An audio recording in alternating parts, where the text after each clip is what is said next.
A Werewolf Shifter Romance, written by Amelia Hart. Chapter 1. The Cursed Omega. The forest surrounding my cabin held its breath in the moments before twilight, as if even nature understood that I was something to be feared. I stood at my workbench, grinding dried sage between my fingers, the scent mingling with rosemary and thyme hanging from the rafters above. 3 years of solitude had taught me to find comfort in silence, to measure my days by the herbs I collected and the tinctures I brewed. 3 years since my family cast me out for the curse I carried in my blood. My name is Elowen, and I am 24 years old, though sometimes I feel centuries older. The weight of isolation does that to a person. My wolf had barely stirred since that terrible day when I was 15, when my power manifested in the worst possible way and stole 2 years of memories from my younger sister Bryn's mind. I could still see her confused expression, the way she looked at our mother's face and asked who the strange woman was. Our mother had been dead for 3 years by then, but Bryn's 12-year-old mind had erased all memory of her passing, reverting to a time when she was still alive. The pack elders called me an aberration. Omegas were meant to be nurturing, gentle, the heart of the pack. We were not supposed to possess powers that could unravel minds. My father, Alpha of the Riverbend Pack, had no choice but to exile me. The old laws were clear about those who posed danger to their own kind. So I built this life in the wilderness, collecting plants that most shifters avoided, brewing remedies for ailments both common and strange. Occasionally, a desperate soul would find their way to my door, willing to risk the cursed Omega's touch for a cure. I never used my power anymore. The thought of reaching into someone's mind, of potentially erasing precious moments, made my stomach turn. The sun had nearly disappeared behind the tree line when I heard them. Wolves, not the feral kind that roamed these woods, but shifters moving with purpose through the underbrush. My heightened senses picked up the jingle of metal, the creak of leather, the rhythmic thud of horses' hooves. Many horses. I froze, sage still clutched in my hand.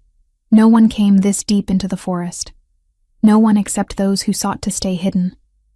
And I had made certain my presence was barely a whisper among the trees. The pounding on my door came moments later, hard and commanding. Open. By order of the Alpha King. My heart stuttered. The Alpha King. Hadrian. I had never met him, of course. An exiled Omega had no place in the royal court. No reason to ever cross paths with the sovereign who ruled over all shifter territories. But everyone knew of him. 34 years old, powerful beyond measure, unmatched in combat, fair but merciless in judgment. He was the ultimate authority in our world, the king who commanded every alpha across the realm. I said open.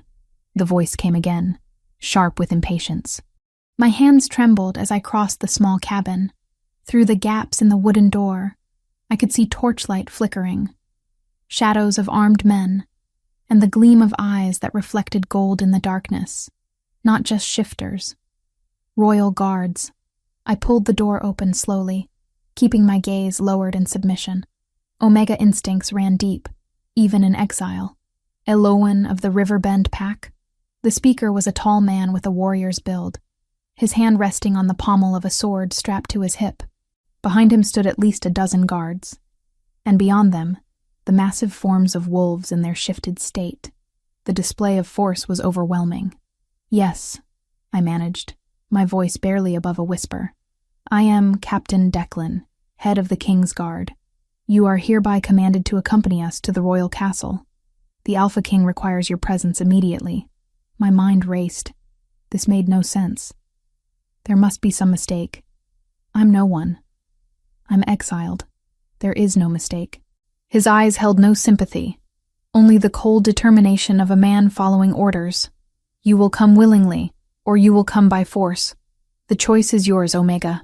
I glanced past him at the assembled guards. Even if I ran, even if I somehow managed to shift and flee into the forest, they would hunt me down. You did not refuse a direct command from the Alpha King. Not unless you wanted to be declared rogue, hunted and killed without mercy. May I gather some belongings? Declan nodded curtly. You have 5 minutes. I retreated into my cabin, my hands shaking as I pulled a worn leather satchel from beneath my bed. What did one pack when summoned by a king? I grabbed my warmest cloak, the gray wool one that had seen better days, and stuffed in a few basic supplies. My mind kept circling back to the same question. Why me? The journey to the castle took 2 days on horseback. They provided me with a gentle mare, but I was kept in the center of the formation, surrounded by guards at all times. No one spoke to me directly. I caught their sidelong glances, the way they kept their distance even when we made camp for the night, fear mixed with disgust in their sense. They knew what I was, what I could do. On the second day, the forest gave way to rolling hills, and then to farmland, small villages, and finally, the sprawling capital city that housed the royal castle. I had never seen anything like it. The castle rose from the earth like a mountain of gray stone, towers reaching toward the sky. Walls thick as houses were wide. Flags bearing the king's crest snapped in the wind, and even from a distance I could feel the weight of power that emanated from within those walls. We rode through streets crowded with merchants and craftsmen, past stone houses with thatched roofs, through market squares that smelled of bread and roasted meat. People stopped to stare at our procession, but their eyes glazed over me. I was nothing, invisible in my worn dress and travel-stained cloak. The castle gates opened before us with a groan of metal and wood. Inside, the courtyard was massive, paved with smooth stones and bordered by manicured gardens even in late autumn. Servants scurried about their duties, and more guards lined the walls. Everything spoke of wealth, power, and order. I was pulled from my horse and escorted through corridors that seemed to stretch forever. Tapestries hung from stone walls depicting great battles and ancient ceremonies. Torches burned in iron sconces, casting dancing shadows across the faces of stern ancestors captured in oil paintings. My simple leather boots made soft sounds against polished floors that reflected the firelight. Finally, we stopped before an enormous set of double doors carved with intricate wolf designs. 2 guards pulled them open, and I was ushered into the throne room. It took my breath away. The ceiling soared overhead, supported by massive wooden beams. More tapestries lined the walls, and at the far end of the hall, elevated on a stone dais, sat a throne carved from a single piece of dark oak, its arms shaped into snarling wolf heads. And in that throne sat Alpha King Hadrian, even seated. His presence dominated the space. He was tall, powerfully built, his broad shoulders draped in a black fur cloak that seemed to absorb the firelight. His hair fell in dark waves to his shoulders, parted in the middle, and framing a face that could have been carved from granite. A neatly trimmed beard covered his strong jaw, and his eyes, when they fixed on me, were the molten gold of a predator. I dropped to my knees immediately, head bowed. The weight of his attention felt physical, pressing down on me. "Rise." His voice was deep, commanding, and I obeyed without thought. Standing before him, I finally understood what it meant to face an Alpha King. This was not just power. It was absolute authority given form. Every instinct in my body screamed at me to submit, to bare my throat, to acknowledge his dominance. "Eluin of Riverbend," he said, and hearing my name in that voice made something inside me tremble. "I am told you possess an unusual ability, that you can erase memories." My throat went dry. "Yes, Your Majesty. I require your services." He leaned forward slightly, those golden eyes boring into mine. "You will remove a memory that has plagued me since childhood. You will do this, and you will do it successfully." It was not a request. It was an order. "Your Majesty, I must explain." The words tumbled out before I could stop them, driven by desperation. "My power is unstable. I have no control over it. If I attempt to enter your mind, I could cause irreparable damage. I could erase the wrong memories, or worse, destroy parts of your consciousness entirely. I'm trying to protect you." His expression did not change, but something flickered in his eyes. Frustration, perhaps, or calculation. "Then you will learn control." He stood, and I had to tilt my head back to keep his gaze. He descended the dais steps with measured grace, each footfall deliberate. He stopped mere feet from me, close enough that I could smell him. Cedar and winter wind, and something distinctly male. This castle contains the most extensive library in the realm. Ancient texts, forgotten knowledge, records of Omegas with abilities far stranger than yours. You will study them. You will master your power, and then you will do as I command. But, Your Majesty, this is not a debate. His voice dropped lower, edged with steel. You are here because I require something only you can provide. You will remain in this castle until the task is complete. Chambers have been prepared for you in the South Tower. You will have access to whatever resources you need. Whatever else this was, it was not only about control. Keeping me within these stone walls meant keeping a power that could unmake minds from wandering unguarded through his borders. My mind reeled. He was not threatening me with prison, but the message was clear. I was not leaving until I had done what he asked. What if I refuse? I whispered, knowing it was foolish but unable to stop myself. His lips curved into something that was not quite a smile. Then you will remain here regardless, confined to those chambers, until you change your mind. I am not a man who accepts failure, Omega, nor am I one who releases valuable resources simply because they prove difficult. He turned away, his cloak sweeping behind him. Captain Declan will escort you to your quarters. We will speak again when you have had time to consider your situation. I was dismissed. Just like that. Declan's hand closed around my upper arm, not roughly, but firmly, and I was led from the throne room, my head spun with what had just happened. I had been summoned, commanded, and effectively imprisoned all within the span of minutes. The chambers I was brought to were in a tower that overlooked the castle gardens. They were more spacious than my entire cabin had been, with a real bed covered in quilts, a fireplace already burning, a window with actual glass, and even a separate washing room. It was luxury beyond anything I had known in 3 years. But it was still a cage. A young woman appeared in the doorway, carrying fresh linens. She had kind eyes and auburn hair pulled back in a braid. My name is Seren, she said softly. I've been assigned to attend to your needs while you're here. If you require anything, you need only ask. I sank onto the edge of the bed, suddenly exhausted. Why does the Alpha King need me? What memory could be so terrible that he would bring an exiled Omega into his castle? Seren hesitated, her gaze darting to the door as if checking for listeners. Then she moved closer, her voice dropping to barely above a whisper. The king has not slept properly in weeks. Every night he suffers terrible nightmares. The whole castle hears his screams. Whatever haunts him, it's destroying him from the inside. And when an Alpha King weakens, the entire realm feels it. She left me then, and I was alone with my thoughts. I moved to the window, staring out at the darkening sky. Somewhere in this massive castle, a king was being torn apart by his own mind. And somehow, I was supposed to be his salvation. The irony was not lost on me.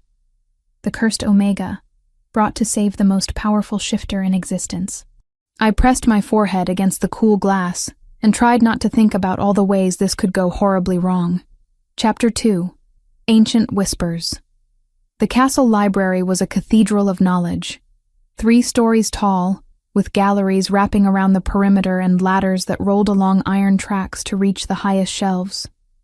Sunlight poured through tall windows, illuminating dust motes that danced in the air. The scent of aged parchment, leather bindings, and candle wax permeated everything. I had spent the last 4 days here, escorted each morning by a silent guard who stationed himself outside the massive oak doors. I pulled another volume from the shelf, this one bound in faded green leather, its title barely legible. Properties of Omega Consciousness, a study by scholar Meredith of Thornhill. My fingers traced the gold-embossed letters before I carried it to the table where I had accumulated a small mountain of similar texts. Serene arrived with lunch, a tray bearing bread, cheese, and cold meat. She set it down quietly beside my books, her gaze sweeping over the titles. You have been working yourself to exhaustion, she observed, concern evident in her voice. I do not have the luxury of rest, I replied, not looking up from the page I was reading. It detailed an Omega from 2 centuries past who could manipulate emotional memories, dulling painful ones while enhancing joyful recollections. The technique described involved entering a meditative state and visualizing memories as threads of different colors. The king has been asking about your progress. Seren sat down across from me, her hands folded in her lap. He grows impatient. I finally met her eyes. Tell me something, Seren. You said he has nightmares. How bad are they? She hesitated, glancing toward the door before speaking in hushed tones. The servants closest to the royal chambers say his screams wake half the castle. Sometimes he thrashes so violently that furniture breaks. Once, he partially shifted in his sleep, his claws tearing through the bedding. The guards posted outside his door stand ready every night, unsure if they will need to protect him or protect others from him. My stomach twisted. An Alpha King losing control of his shift was dangerous beyond measure. If he fully shifted while unconscious, driven by whatever terror plagued his dreams, he could kill without ever meaning to. Do you know what the nightmares are about? I asked quietly. Seren shook her head. He speaks of it to no one, but there are rumors, always rumors in a place like this. Some say it involves his brother. His brother? Theodore, the king's twin. He died when they were children, 10 years old. No one speaks of how it happened. It's forbidden to mention Theodore's name in the royal court. She leaned closer. But servants talk, and old guards remember. Whatever occurred that day, it changed Hadrian completely. He was a different boy after. I sat back in my chair, processing this information. A childhood trauma involving a dead sibling, the worst kind of memory to carry, especially for someone who would grow up to bear the weight of an entire realm on his shoulders. There is something else you should know, Seren continued, her voice dropping even lower. Other alphas are beginning to notice the king's condition. They gather for the quarterly council in 6 weeks. If Hadrian appears weak before them, there will be challenges to his authority. Some might even attempt to claim territories for themselves. The political implications were staggering. Hadrian was not just suffering personally. His entire kingdom hung in the balance. Then I need to work faster, I murmured, turning my attention back to the text. The afternoon passed in concentrated study. I discovered references to meditation techniques, to practices that involved synchronizing one's own consciousness with another's, creating a temporary bridge that would allow for precise manipulation of specific memories. But all the texts warned of the same dangers I already knew too well. One wrong move, one moment of lost concentration, and the damage could be catastrophic. I was deep in a particularly dense chapter about neural pathways when I sensed him before I heard him. The air in the library shifted, growing heavier, charged with an undeniable presence. I looked up to find Alpha King Hadrian standing in the doorway. He had exchanged the formal fur cloak for simpler attire, a black leather tunic that emphasized his powerful build, dark breeches, and boots. But he still wore that thick gold chain around his neck, resting against his chest, where the tunic laced loosely. Even in less formal clothing, he radiated authority. His golden eyes found mine immediately. "Leave us," he commanded. And though he spoke quietly, Seren was on her feet and out the door within seconds. I stood slowly, keeping my spine straight, even as every Omega instinct screamed at me to bow, to submit. "Your Majesty." He crossed the library with measured steps, his gaze sweeping over the books scattered across my table. "You have been avoiding me. I have been studying, as you commanded. And have you found what you need?" I gestured to the open volume before me. "I am learning techniques that might allow for more precision in memory manipulation. But theory and practice are vastly different things. I need to understand what I am dealing with before I attempt anything." He picked up one of the books, examining the cover with apparent interest. Scholar Meredith of Thornhill.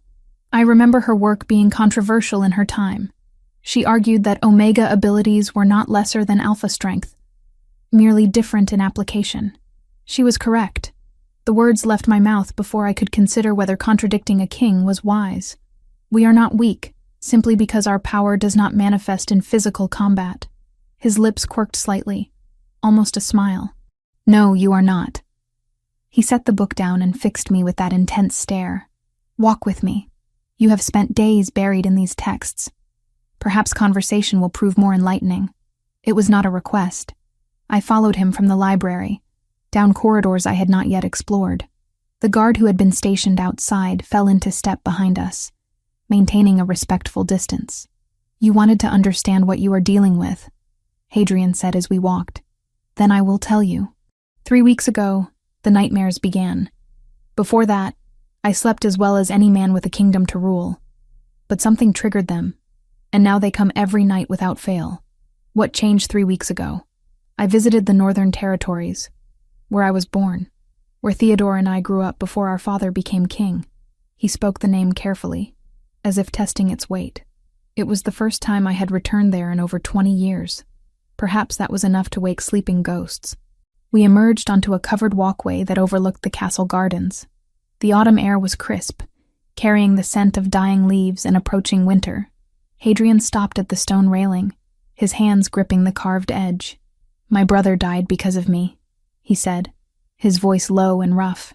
"That is the heart of what torments me, the memory of his death and my role in it."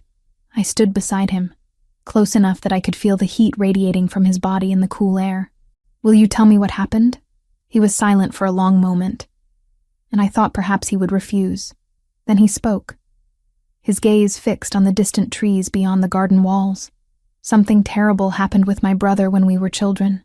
Theodore was always weaker than me, more gentle. Father worried he would not survive in our world. I was everything Theodore was not: strong, aggressive, quick to anger." His jaw tightened. "The specifics, those I keep locked away even from myself most of the time. But I know that when Theodore died, it was my fault. That knowledge has always been there. A weight I carry, but the nightmares, they make me relive it in ways I cannot control." I processed this carefully. He was revealing vulnerability, but still maintaining distance. Whatever the full truth was, he was not yet ready to speak it aloud. "The memory you want me to erase," I said slowly. "You understand that removing it entirely might change fundamental aspects of who you are? Our traumas shape us, for better or worse." He turned to face me fully, and I found myself trapped in his gaze. "I do not seek to erase it completely. I seek release from the torment. I need to function, to lead, to sleep through a single night without waking in terror. Can you do that? Can you take away the nightmares while leaving the lesson intact?" "I do not know," I admitted. "The text suggests it is possible, but I have never attempted anything so delicate. My power manifested violently, without control. Teaching myself precision now feels impossible. Yet you must try." He stepped closer, close enough that I had to tilt my head back to maintain eye contact. "I am not asking you to perform miracles tomorrow. I am giving you time, resources, whatever you need. But I need to know you are truly working toward a solution, not simply hiding in my library." "I am not hiding," I said, though my voice wavered slightly. His proximity was doing strange things to my senses. I could smell him more strongly now. That cedar and winter wind scent mixed with something uniquely his. My wolf, dormant for so long, stirred faintly in response. "Good." His hand lifted, and for a breathless moment, I thought he might touch my face. Instead, he reached past me to pick up a book I had tucked under my arm, the one I had been carrying when we left the library. His fingers brushed mine in the process, and the brief contact sent a jolt through my entire body. If he noticed my reaction, he gave no sign. He examined the book, reading the title aloud. "Advanced Techniques in Memory Threading." His golden eyes flicked back to mine. "This is promising. It suggests that memories are not single events, but collections of sensory details, emotions, and contextual information all woven together," I explained, trying to focus on the academic discussion rather than the way my heart was racing. "If I can learn to see those individual threads, I might be able to remove only the ones causing distress while leaving the core memory intact." "Show me." He held the book open to a diagram that illustrated the concept, a memory represented as multiple colored strands braided together. I moved closer to see the page properly, and suddenly we were standing far too close for propriety. I could feel the warmth of his chest mere inches from my shoulder, could hear the steady rhythm of his breathing. "The red threads represent raw emotion," I said, pointing to the diagram while trying to ignore the way my hand trembled. "Fear, pain, anger. The blue threads are sensory details, what was seen, heard, felt physically. The green threads are understanding, the context that gives the memory meaning. And to remove the nightmares, You would remove the red threads? Theoretically. But emotions are not separate from experience. If I remove too much, the memory becomes meaningless, fragmented. Remove too little, and the nightmares persist. I looked up at him, finding his face much closer than I had anticipated. It requires a precision I do not yet possess. For several heartbeats, neither of us moved. The moment stretched, heavy with something I could not name. Then Hadrian stepped back deliberately, creating distance. "Then you will practice," he said, his voice once again formal and controlled. "Use your own memories first. Learn the feel of those threads, how to grasp them without severing the wrong ones. When you are ready, inform me." He turned to leave, then paused. "And Eloan, thank you for being honest about your limitations. Lesser people would have promised success simply to gain favor. Your integrity is noted." He left then, the guard trailing after him, and I was alone in the walkway with a book clutched to my chest and my mind in chaos. The Alpha King had just thanked me. More than that, he had shared something deeply personal, had allowed me to see behind the crown and the authority to the man beneath.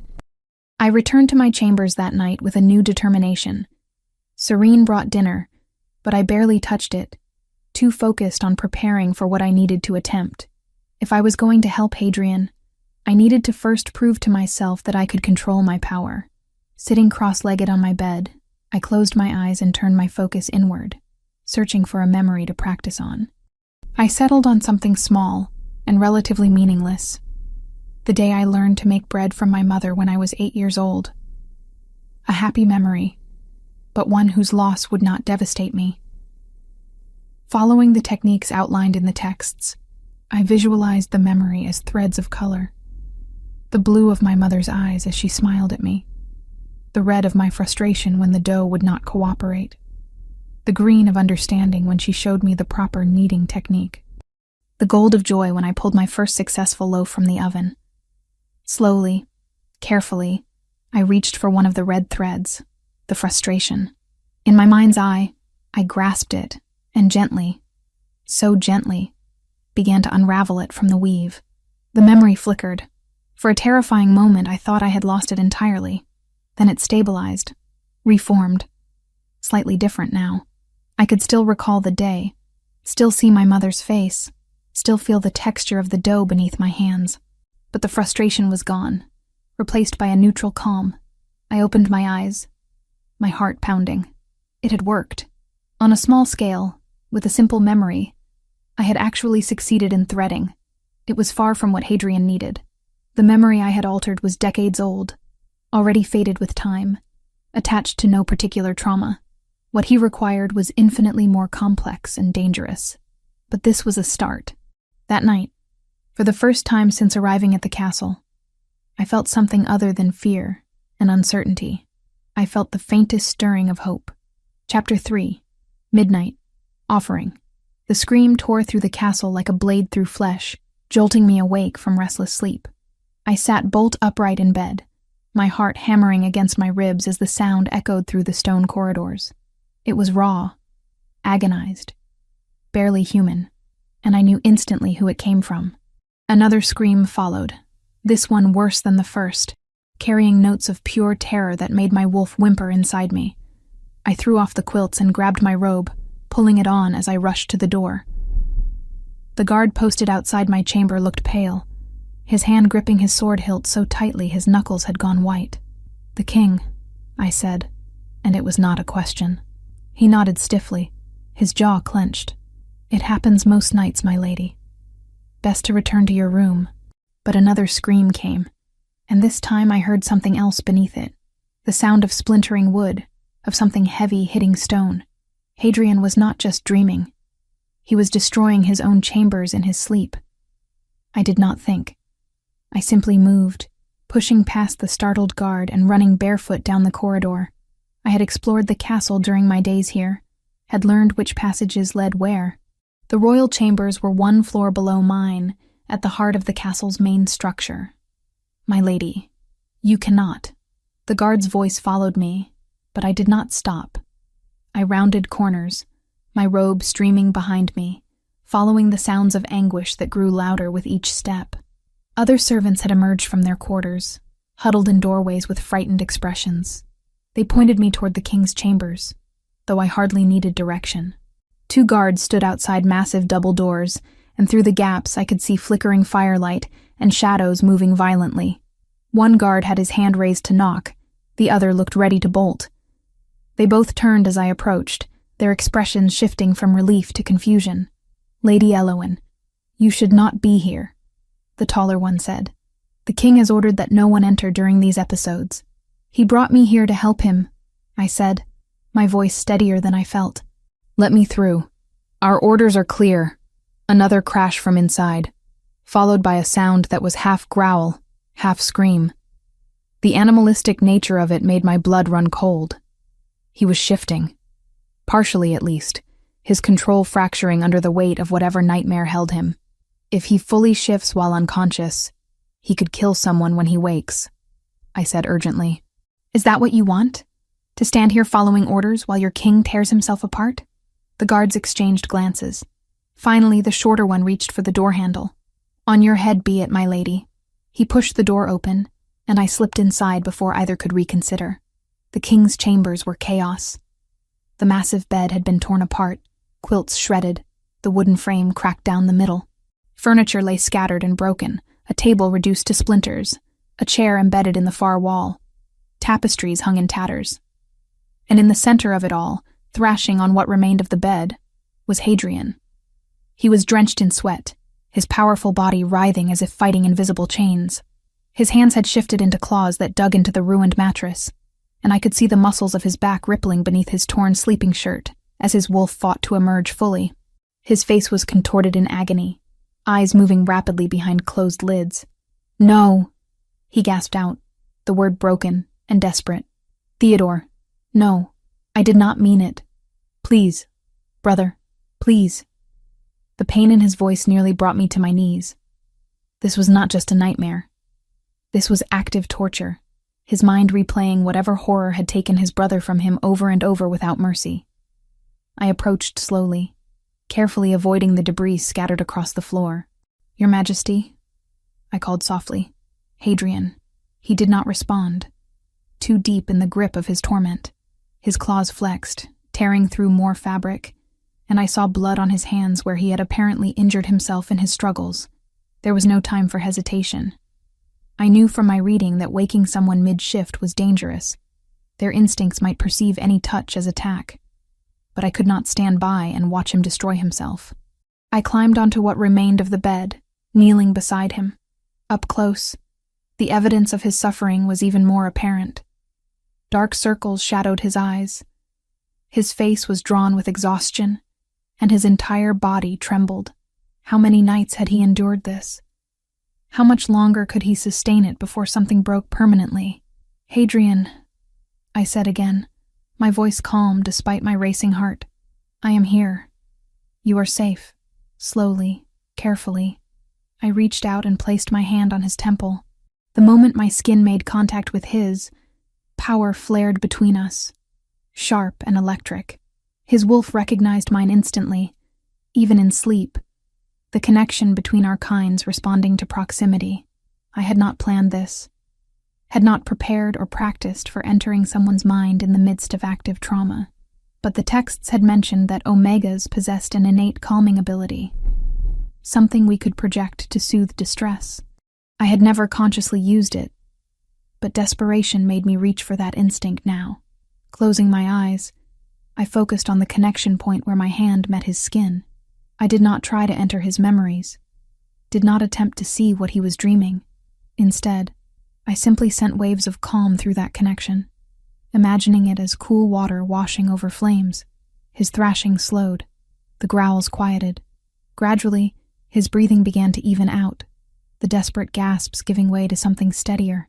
His claws retracted, shifting back to human hands, and the terrible tension in his body eased.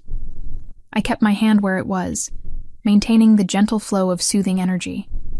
The technique I had read about in one of Scholar Meredith's texts called it emotional resonance, the ability to share one's own state of mind with another through direct contact. I poured every ounce of tranquility I could muster into Hadrian, willing him away from whatever darkness held him captive. Minutes passed. The fire in the hearth crackled, the only sound now in the devastated chamber. Hadrian's breathing deepened further, falling into the rhythm of genuine sleep rather than nightmare-induced panic. His face relaxed, the lines of pain smoothing away. For the first time in weeks, according to Seren's account, the Alpha King rested. I should have removed my hand then, should have backed away and left him to this rare peace, but I found myself frozen, watching his face in the firelight. Without the authority and power he wore like armor, he looked younger, almost vulnerable. The strong line of his jaw, the way his dark hair fell across his forehead, the unexpected softness of his mouth when not set in command. My hand was still against his temple when his eyes opened. They were gold, glowing faintly in the dim light, and they focused on me with startling clarity. For a heartbeat, neither of us moved. Then his hand shot up, closing around my wrist with shocking speed, and I gasped. Ilawan. My name on his lips sent an involuntary shiver through me.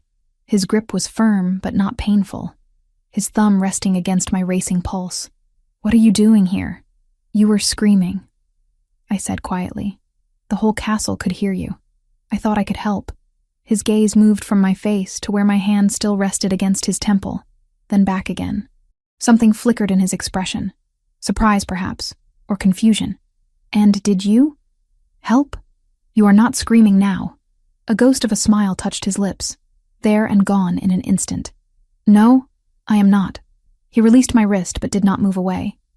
Instead, he sat up slowly, taking in the destruction surrounding us. His jaw tightened. This is worse than usual. Serene said the nightmares have been affecting you for weeks. I withdrew my hand carefully, though part of me mourned the loss of contact. What I just did, calming you without entering your memories, it is something I could do every night, until you are ready for the full procedure. He turned to look at me fully, and the intensity in his gaze made my breath catch. You would do that? Sit with me while I sleep? Keep the nightmares at bay? It would give me time to continue learning control, I said, though that was not the only reason. The truth was, I could not bear the thought of him suffering night after night, while I hid in my tower practicing on insignificant memories, and it would allow you to rest properly. You need your strength. What I need, he said, his voice dropping lower, is for you to understand what you are offering, to be in my presence during my most vulnerable hours, to touch me while I am defenseless. It implies a level of trust that goes beyond healer and patient. Are you saying you do not trust me? I am saying that I do, which should terrify us both. He stood, and I was reminded of his sheer size, the way he dominated any space he occupied. He wore only sleeping breeches, his chest bare, and I could see the play of muscles beneath his skin as he moved, see the scars from past battles that marked him. You are an Omega whose power could destroy my mind. Logic dictates I should keep you at a distance, yet something in me wants to draw you closer. The confession hung between us, dangerous and thrilling. I climbed off the destroyed bed, acutely aware that I wore only my nightgown beneath the robe, that my hair hung loose down my back, that we were very much alone in the intimate space of his chambers. Then we both proceed with caution, I said, proud that my voice did not shake. You allow me to help you sleep. I continue to study and practice. When I am confident in my abilities, we attempt the full memory work. Until then, we maintain appropriate boundaries. He studied me for a long moment, and I could not read what passed behind those golden eyes. Then he nodded once, decisive. Very well. You will come to my chambers each night. I will have a chair brought in for you, something more suitable than kneeling on my bed. The slight emphasis on the last words made heat rise to my cheeks, and from the way his lips quirked, he noticed. I should return to my rooms, I said quickly, before the guards decide to break down the door to rescue you from the dangerous Omega. They would not dare, but there was amusement in his tone now, the heaviness of his nightmare finally lifting.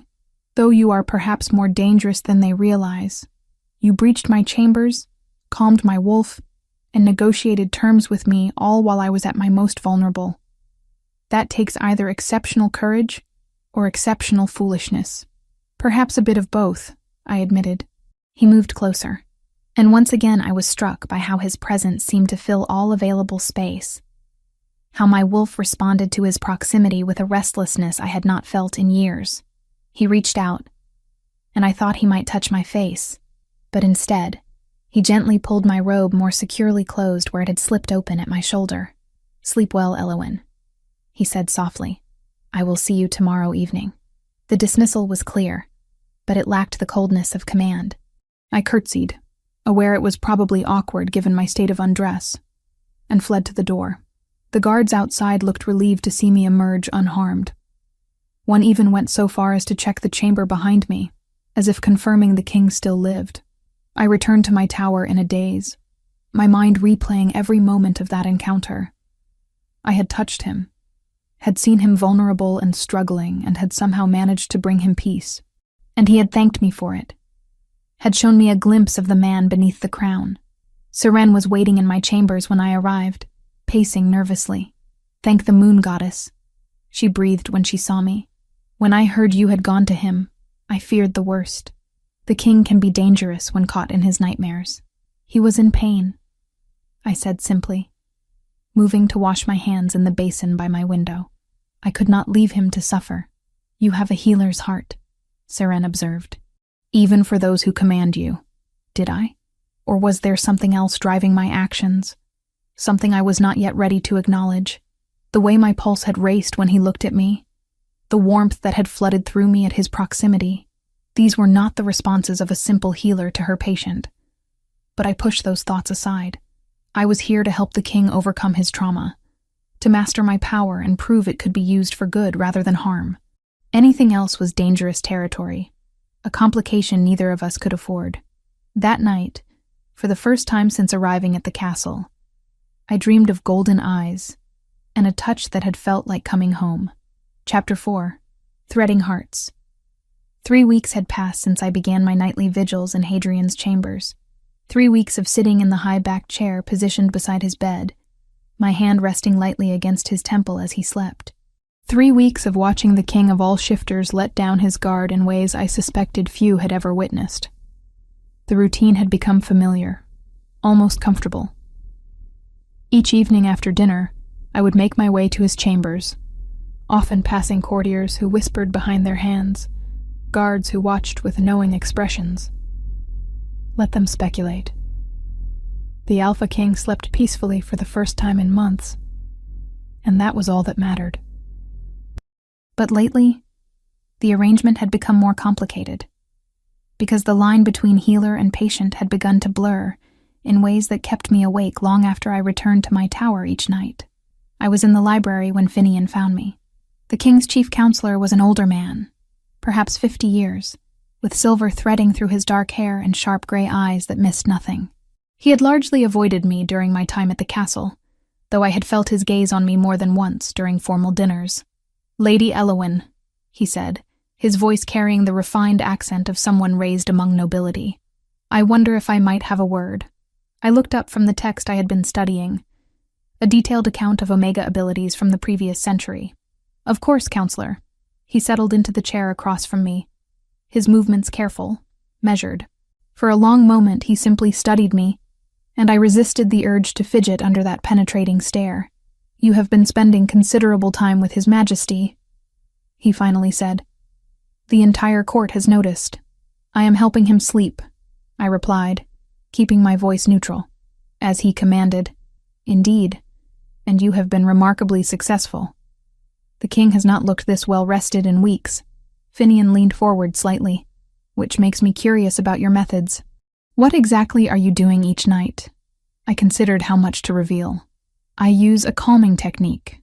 Emotional resonance, the texts call it.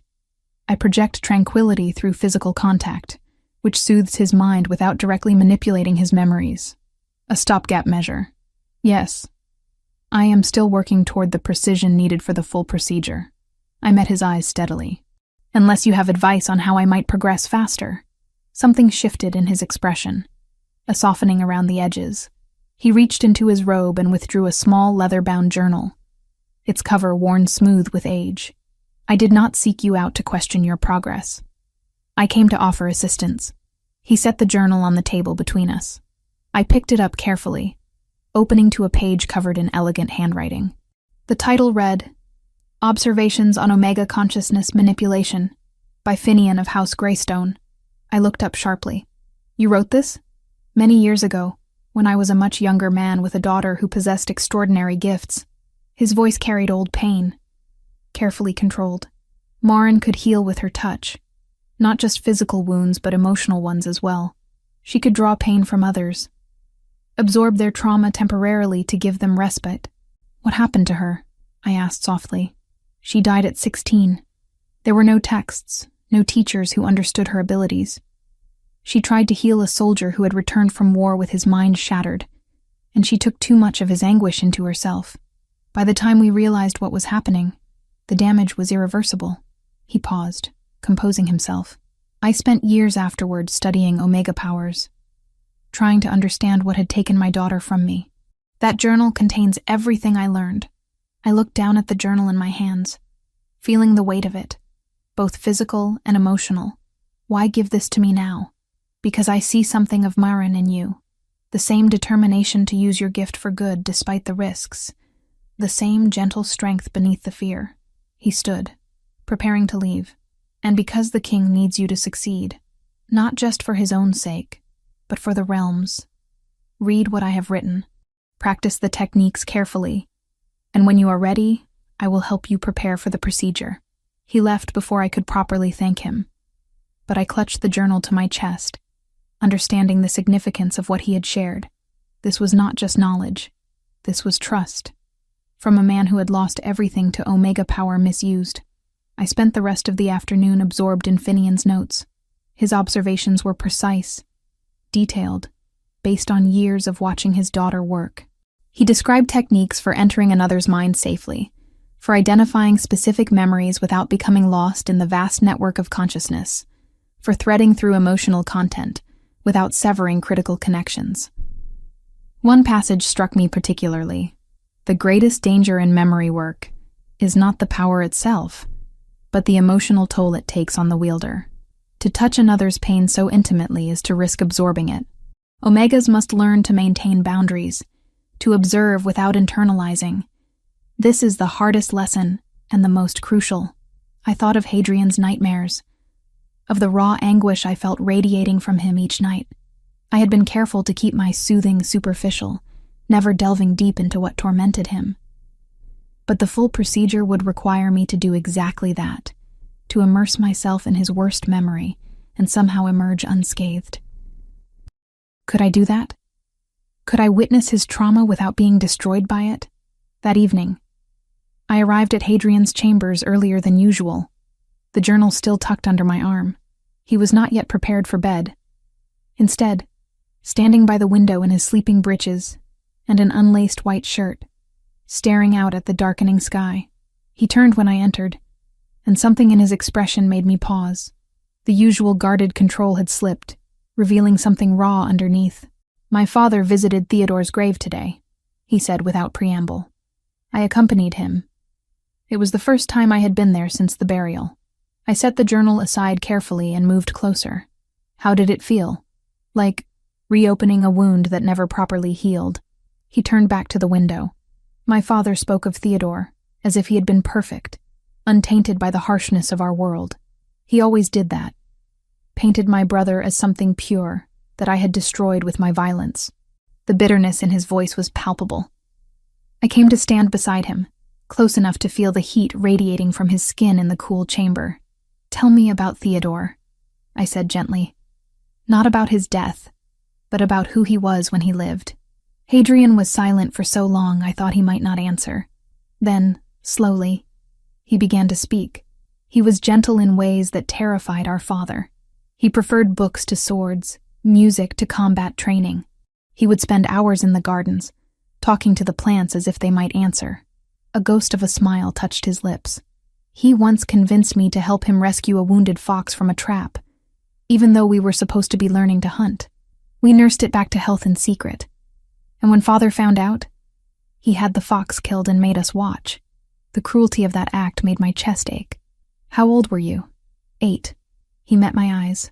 That was when Theodore stopped trying to be what Father wanted. He retreated into himself, grew quieter. Father saw it as weakness. I saw it as survival. You protected him, I said, understanding dawning. In your own way. I tried. I drew Father's attention away from him, made myself the strong son so Theodore could simply exist, but it was never sufficient. Father pushed harder, demanded more, and then the night of our first transformation came, and everything ended. He fell silent again, the muscle in his jaw working as he fought some internal battle. I reached out, my hand finding his where it rested on the window ledge. His fingers immediately closed around mine, holding tight as if I were an anchor in a storm. When you are ready, I said quietly, when you can bear to share the full memory with me, I will help you carry that weight. You have carried it alone for too long. He looked down at our joined hands, then back at my face. You say that as if you are not afraid of what you might find in my mind. I am terrified, I admitted, but I am also determined. Whatever happened to Theodore, whatever role you played, it has defined you for over 2 decades. It is time to release at least some of that burden. And you think you can do that? Truly. Finian gave me his daughter's journal today. The techniques she used, the knowledge he gained through watching her work. It is exactly what I needed. I held up our joined hands. And I have been practicing every night, learning to read the subtleties of your emotional state, to navigate the edges of your consciousness without crossing into territory that requires more invasive work. I am not ready yet, but I am closer than I have ever been. Something shifted in his expression, heat entering his gaze that had nothing to do with nightmares or memory work. Do you have any idea what these weeks have been doing to me? His voice dropped lower, almost a growl. Watching you every evening, knowing you will be the last thing I see before I sleep, and the first thing I see when I wake, feeling your gentle touch, anchoring me to peace when I have known nothing but torment. My breath caught. Hadrian, I know I should maintain distance. I know you are here under my command, that I hold power over you in ways that make any relationship between us complicated at best, dangerous at worst. He released my hand only to reach up, his fingers brushing along my jaw with aching gentleness. But I find myself thinking about you during war councils, watching for you at dinner, finding excuses to visit the library when I know you are there. I have noticed, I whispered, my heart pounding so hard I was certain he could hear it. I have noticed everything. His thumb traced my lower lip, sending sparks of sensation through my entire body. My wolf rose to the surface, responding to his proximity with a hunger I had not felt in years. This is unwise, he murmured, even as he leaned closer. You are here to heal me, not to become entangled in whatever this is between us. Perhaps healing and connection are not separate things, I said, tilting my face up toward his. Perhaps we need both. The distance between us evaporated. His mouth found mine in a kiss that was nothing like I had imagined in the secret fantasies I barely acknowledged. It was not gentle or tentative. It was consuming, desperate. Years of his loneliness meeting years of my isolation in a collision that threatened to unmake us both. His arms came around me, pulling me flush against the solid heat of his body. I wound my fingers into his hair, rising on my toes to meet him more fully. Every nerve ending came alive. Every sense heightened until all I could perceive was him. His taste, his scent. The way his hands spanned my waist as if he could not bear to let me go. When we finally broke apart, both breathing hard, he rested his forehead against mine. This changes things, he said roughly. I know. We should stop, before it goes further. We should, I agreed, but neither of us moved. He drew back slightly, his golden eyes searching mine. When this is done, when I am free of these nightmares and you have proven your power can be controlled, I want to explore what this is between us properly.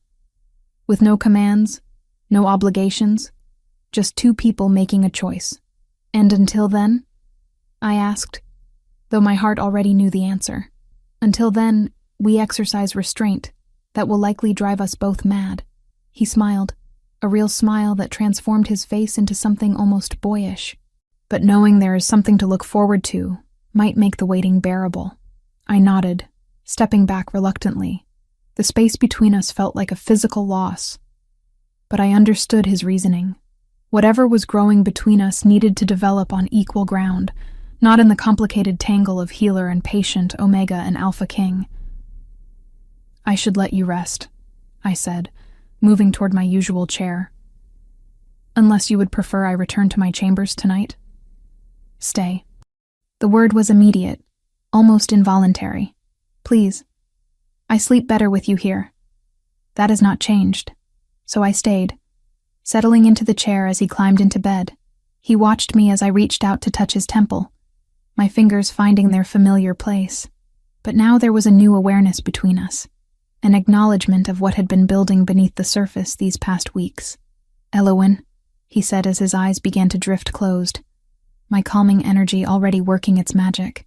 Yes? Thank you. For everything.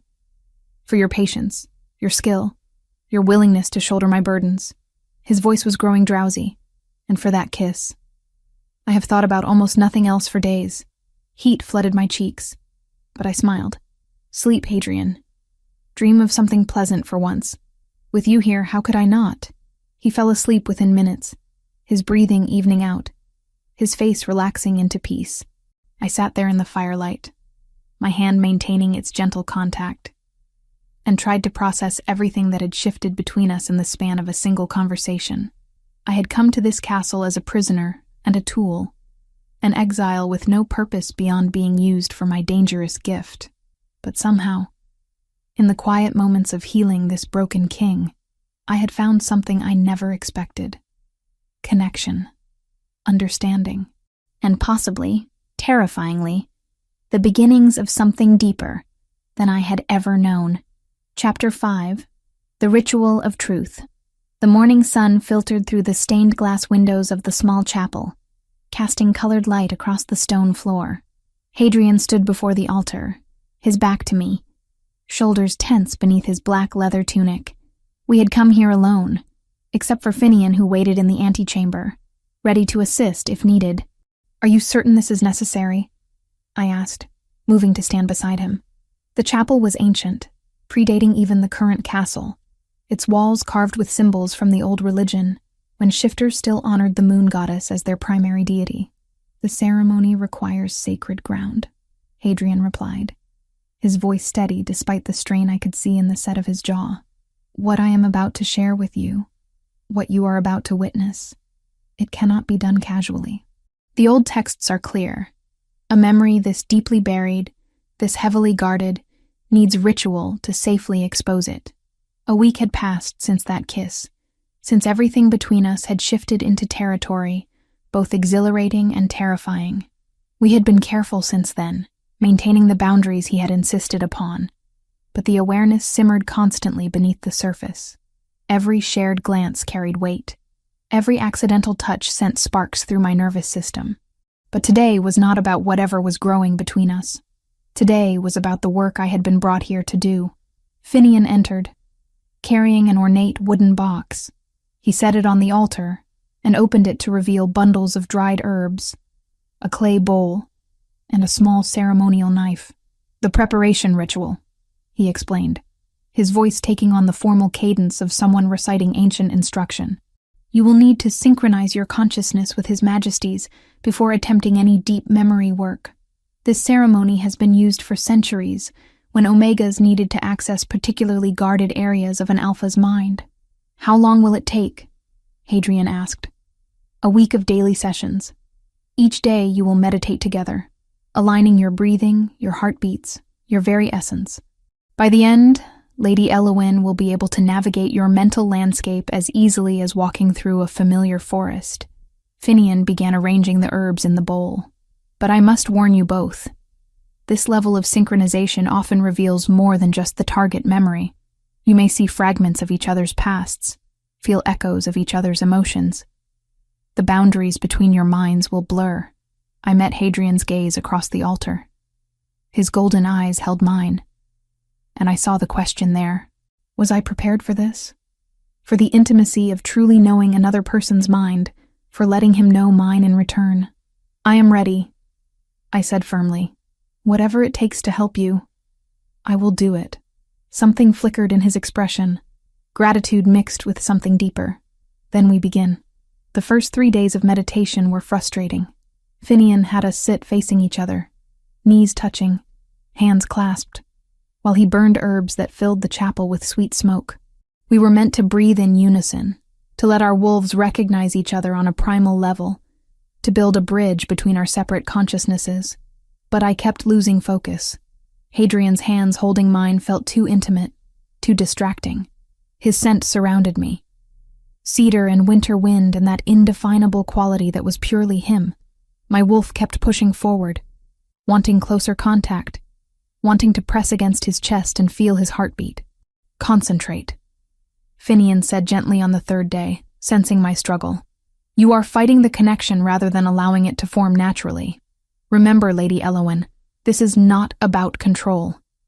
It is about surrender, about trusting another with the deepest parts of yourself. Surrender. The word resonated through me. I had spent 3 years in isolation, guarding myself carefully, never letting anyone close enough to risk using my power accidentally. The idea of deliberately lowering those walls terrified me. Look at me, Hadrian murmured, his voice low enough that only I could hear. Not at the king, not at the authority or the power, just at me. At the man who cannot sleep without your touch, who thinks of you during every council meeting, who would trust you with his life. I raised my eyes to his, and something shifted. Instead of seeing the Alpha King, I saw Hadrian, the boy who had tried to protect his gentler brother, the man who carried decades of guilt, the soul who wanted peace as desperately as I wanted acceptance. My breathing naturally aligned with his. In, out, in, out. Our hearts began beating in synchronization. I could feel it through the contact of our hands, through the connection that was forming between us, like a golden thread spinning itself into existence. And then, suddenly, I was not just looking into his eyes. I was looking through them. The chapel dissolved around me, replaced by a memory. His memory. I saw through a child's eyes, perhaps 6 years old, watching his brother Theodore laugh as he chased a butterfly through a sun-drenched garden. Theodore's joy was pure, unguarded, and young. Hadrian felt fierce protectiveness toward that innocence. The memory faded, and I was back in the chapel, gasping. I saw him. Theodore. Hadrian's grip on my hands tightened, and I saw her. Your sister Bryn, when she was small and you were teaching her to braid flower crowns. Before the accident, tears pricked my eyes. That memory had been one of my most precious, before I had destroyed so much between us. The connection is forming. Yes, Finian said, satisfaction evident in his voice. You are beginning to synchronize. Continue. By the 5th day, the connection between us had deepened to a level that was almost overwhelming. We no longer needed to sit in formal meditation. Simply being in the same room meant I could sense his emotional state, feel the edges of his thoughts brushing against my consciousness, and he could feel mine in return. This is what true mates experience, Finian explained, as we took a break from meditation, sitting in the chapel's small garden. That level of awareness, of connection. It is possible you are true mates, and this ritual is simply accelerating what would have occurred naturally over time. True mates. The concept should have terrified me. Instead, it felt right, like a puzzle piece finally sliding into place. I glanced at Hadrian, who stood a few feet away examining a winter rose that still bloomed despite the cold. Can true mates feel each other's pain? I asked Finian quietly. To some degree, yes, and each other's joy. Each other's fear. He studied me carefully. When you perform the memory removal, the connection will amplify your power significantly. But it will also mean you experience what he experiences. His pain will become yours, at least temporarily. I can bear that. Can you? The memory he carries, it has haunted him for over 2 decades. The agony of it could break a lesser person. I thought of all the nights I had soothed Hadrian's nightmares, felt the edges of his torment even through the limited contact. I thought of Bryn's face when she could not remember our mother. the guilt that had eaten at me every day since. Pain was not foreign to me. Perhaps I could withstand his as well. I have to try, I said simply. That evening, on the 7th day of preparation, Finian declared us ready. We gathered in the chapel one final time before tomorrow's procedure. But this time, there would be no meditation. This time, Hadrian would speak aloud the full memory, sharing every detail so I would know exactly what I was searching for in the vast landscape of his mind. You do not have to do this tonight, I told him, as we sat together on the chapel steps, the evening air crisp around us. We could wait until morning, when you are fresh. No. His voice was firm. I have carried this in silence for too long. If I am to trust you with it tomorrow, I need to speak it aloud tonight. I need to hear my own words admit to what I have never fully acknowledged. I took his hand, lacing our fingers together. The connection between us hummed, strong and steady. Then I will listen, and I will not judge. He took a deep breath and began. Theodore and I were 10 years old when the fever came. It swept through the northern territories, killing dozens. Theodore caught it badly. For 2 weeks he burned with it, barely conscious. The healers said he might not survive. His voice remained controlled, but I could feel the old fear bleeding through our connection. Father kept insisting he would recover, that my brother was stronger than he looked. But I could see the truth. Theodore was dying. I squeezed his hand, offering silent support as he continued. The full moon came while he was still sick. Our first transformation was supposed to have been a ceremony, supervised and controlled, but the moon does not wait for convenience. That night, I felt my wolf rising, unstoppable. I tried to stay near Theodore, thinking I could protect him even in wolf form, but when I shifted, the fever had affected him too. He began to transform, but wrong, incomplete. He was stuck between forms, in agony, his body unable to complete the change because he was too weak. Hadrian's jaw clenched, and I felt him fighting to get the next words out. My wolf saw him like that, struggling and half-shifted, and instinct took over. He was not pack, not in that moment. He was prey, or threat. I do not even know. I attacked. I did not mean to kill him. I did not even know what I was doing. But my wolf was fully formed, strong, and Theodore was helpless. By the time I regained human consciousness, he was dying. Tears streamed down my face, but I did not interrupt. He needed to finish this. He looked at me, even as the life left his eyes. He tried to speak, but I was screaming, calling for help. Our parents came running, pulled me away from him. Father had healers work on Theodore for hours, but it was too late. The wounds I had inflicted were too severe. Hadrian's voice finally broke. My brother died because I could not control my wolf, because I was too strong, and he was too weak, and the fever should never have let that transformation happen. The silence that followed was heavy, broken only by the sound of distant wind through the trees. I shifted closer, wrapping both arms around him, and he buried his face in my shoulder. His body shook with silent sobs, grief finally given permission to surface after being locked away for so long. Theodore knew he was dying, I said softly when his shaking subsided. The healers had already said he would not survive. Perhaps part of him wanted to die as a wolf, fighting transformation, rather than withering away in bed. Hadrian pulled back to look at me. You think he provoked the shift deliberately? I do not know, but I think there is more to that memory than you have let yourself see. When I enter your mind tomorrow, I will look for the pieces you might have missed, the details your guilt has hidden from you. I cupped his face gently, not to absolve you entirely, but to show you the full truth, whatever that truth may be. He leaned his forehead against mine, our breaths mingling in the narrow space between us. I do not deserve your kindness. You deserve peace, I countered. And tomorrow, with the moon goddess as witness, I will do everything in my power to give that to you. We sat together until the stars emerged, holding each other in the quiet chapel garden, and when he finally walked me back to my chambers, he kissed me once more, gentle and achingly sweet, a promise of what might be possible on the other side of tomorrow's ordeal. No matter what you see in my mind, he whispered against my lips, no matter what darkness you find there, Know that you have brought light back into my life. That alone is gift beyond measure."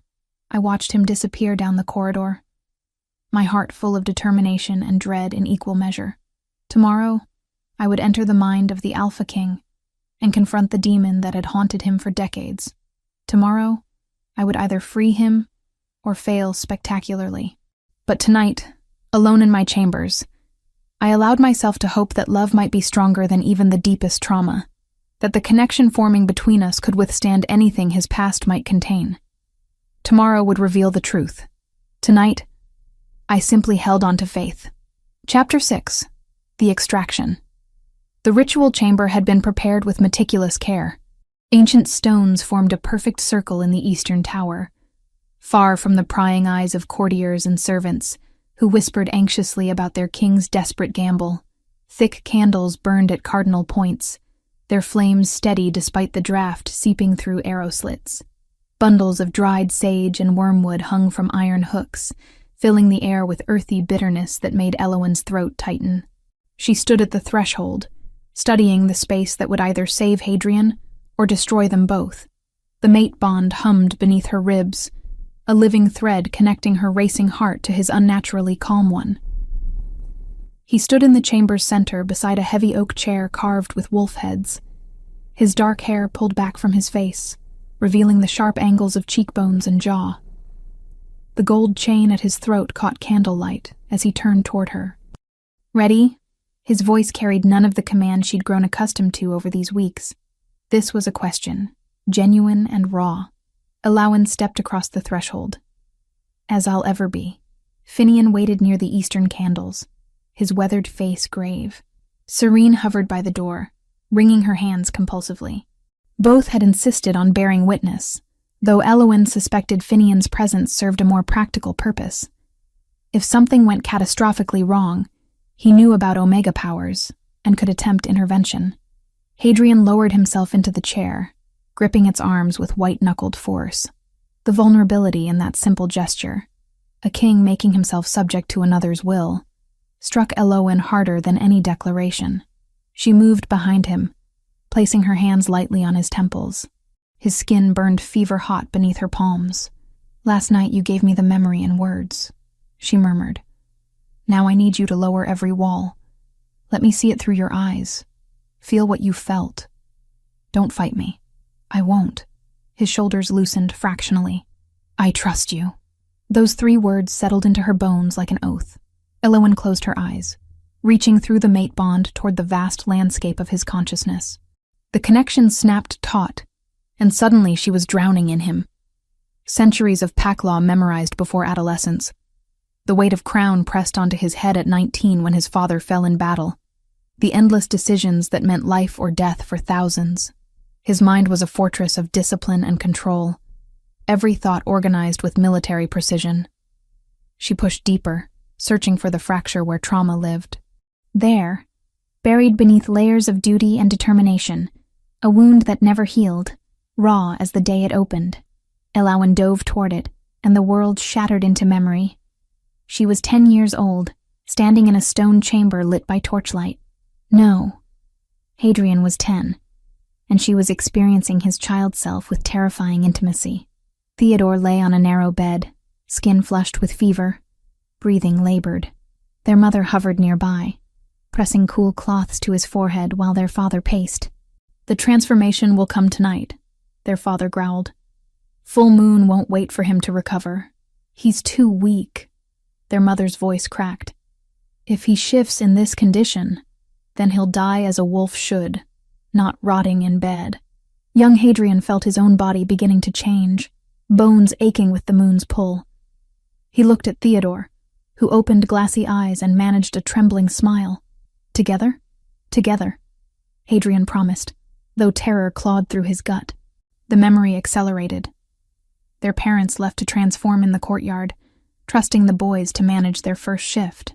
Hadrian's change came swift and brutal, his spine elongating, jaw cracking forward, consciousness fragmenting as instinct consumed thought. When his wolf eyes opened, the world was scent and sound and primal hunger. Theodore was still half boy, half beast, stuck between forms and whimpering in agony. The sickness had complicated everything. He lay on the stone floor, twisted and helpless. Hadrian's wolf didn't recognize him. It saw only a threat. Something wrong. Something that needed to be eliminated. The attack happened in heartbeats, teeth closing on a too fragile throat, claws raking across ribs, the taste of blood hot and wrong. Human consciousness slammed back into Hadrian with devastating force. He transformed back instantly, horror choking him as he realized what he'd done. Theodore lay broken and bleeding, eyes unfocused, chest barely rising. No, no, no. Hadrian pressed hands against the wounds, but there was too much blood, too much damage. This was where the memory always ended in nightmares. This was the moment that replayed endlessly. Theodore dying, Hadrian's hands stained red, the knowledge that he was a monster. But Elowen felt something else. A fragment Hadrian had locked away so thoroughly he'd forgotten it existed. She followed that thread with surgical precision, unraveling the mental scar tissue he'd built around it. Theodore's eyes focused one last time. His lips moved, forming words without sound. But the twin bond between them carried meaning directly into Hadrian's mind. Not your fault. Wanted this. Better than withering. You gave me warrior's death. Thank you, brother. I forgive you. I love you. Then Theodore's consciousness slipped away. But his expression held peace, not fear. The smile on his bloodied lips was real. Hadrian had been so consumed by guilt that he'd buried this final gift, unable to accept forgiveness he believed he didn't deserve. For 24 years, he'd carried only the violence, never the love that followed it. Elowen gasped, the revelation shaking through her. This changed everything. She could feel Hadrian's present consciousness observing alongside her, finally seeing what he'd hidden from himself. His anguish poured through the bond, decades of unnecessary torment crashing over them both. She had two choices. Remove the entire memory as originally planned, leaving him free but ignorant. Or remove only the guilt and self-hatred, while preserving the truth. That Theodore had orchestrated his own end with bravery. The decision crystallized instantly. Hadrian deserved to remember his brother's courage. Theodore's last gift shouldn't be erased. Elowen began the delicate work of separating pain from truth. Her power had never been tested like this, excising specific emotional resonance while leaving factual memory intact required precision beyond anything the ancient texts described. But the mate bond amplified her abilities, and weeks of practice had honed her control to a razor's edge. She visualized the memory as a tapestry, identifying threads of corrosive guilt and pulling them loose without destroying the overall image. Each thread dissolved under her focus, burning away like morning fog. The violence remained, but its poison drained away, leaving only tragic necessity. Theodore's final message blazed bright and clear. Sweat dripped down her temples. The chamber spun around her, though her eyes were still closed. Finian's voice came from far away, her pulses racing. How much longer? Almost done, she whispered. One last thread, thick and stubborn, the core belief that had defined Hadrian for 2 decades. I am a monster who killed my brother. She grasped it with her mind and pulled. It resisted, so deeply rooted that removing it felt like tearing out a tree. Elowen gritted her teeth and pulled harder. The bond between her and Hadrian flared white-hot, and suddenly his strength was hers. The thread snapped. The memory restructured itself instantly, truth rising to the surface where lies had festered. Hadrian would remember everything. The fever, the botched transformation, the attack, the blood. But now he would also remember Theodore's peace, his choice, his forgiveness. Elowen released her hold on his mind and staggered backward. Her legs gave out, but strong arms caught her. Hadrian had moved faster than humanly possible, abandoning the chair to cradle her against his chest. I've got you, he murmured, his voice shaking. She forced her eyes open. His face swam into focus. Those golden eyes bright with unshed tears, wonder and devastation warring across his features. Did it work? He forgave me. Hadrian's voice broke. Elowen, he forgave me. He wanted it. He chose it. All this time I thought. He couldn't continue. Emotion strangling the words. I know. She lifted a trembling hand to his face, wiping away the tear that finally fell. I saw everything. You gave him back to me. Hadrian buried his face in her hair, his body shaking with sobs he'd suppressed for decades. Not just took away the pain, you gave me the truth. Finian approached slowly, his expression odd. The memory remains? You removed only the trauma? Elowen nodded weakly. He needed to remember. Just not the way he was remembering. Extraordinary. The old counselor's eyes shone with moisture. I've never heard of such precision. Seren had collapsed against the wall, crying openly. True mates. Hadrian rose with Elowen still in his arms, cradling her carefully. Take me to our chambers, she whispered. I need to rest. As long as you need. He carried her from the ritual chamber, leaving Finian and Seren to extinguish the candles. The walk through silent corridors passed in a blur. In the royal bedchamber, Hadrian laid her on the massive bed with exquisite gentleness. Elowen's exhaustion ran bone deep. The mental exertion had drained her completely, but triumph sang through her veins. She'd done it. Hadrian stretched out beside her, pulling her into his arms. For long moments they simply breathed together, heartbeats synchronizing. Finally he spoke, voice raw but steady. You could have removed everything, made me forget Theodore entirely. It would have been easier, but wrong. Elowen traced the gold chain at his throat. He was your brother. He loved you. That deserves to be remembered. I dreamed of him every night for 24 years, and every dream was a nightmare. Hadrian's voice filled with wonder. Now, when I close my eyes, I can see him smiling. I can hear him thanking me. That's all I wanted, she murmured. To give you peace. You gave me more than that. He pressed his lips to her forehead. You gave me redemption. And I'm asking you to stay. Not as my healer, but as my mate. My queen. Through the haze of approaching sleep, Elowen smiled. Ask me again when I'm not about to pass out. I'll ask you every day until you answer. His arms tightened protectively. Sleep now. I'll be here. She wanted to say something profound, but consciousness was already slipping away.